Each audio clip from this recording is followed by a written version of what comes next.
اس وقت ہم بستی لنگریال کے موزہم روڈ پہ موجود ہیں اور 120 افراد کے لیے پکا پکایا کھانا اور ان کے لیے صاف پانی کی پینے کی بوتلیں وہ لے کر یہاں آئے ہیں.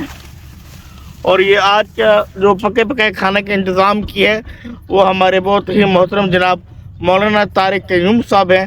ہم ان کا شکریہ ادا کرتے ہیں اور بار دیگر عوام الناس سے درخواست کرتے ہیں کہ وہ ہمارے ساتھ تعاون کریں تاکہ ہم سیلاب سے متاثرہ افراد کے لیے مزید خدمات سر انجام دے سکیں. ان کو میں داد دیتا ہوں، ان کے حوصلوں کو میں داد دیتا ہوں کہ وہ اس 8 فٹ کی اونچائی پر موجود سیلاب میں اپنے گھروں میں محصور ہیں پچھلے 10 دنوں سے، اور نہیں ان کو کھانا مل رہا، صاف پینے کا پانی مل رہا.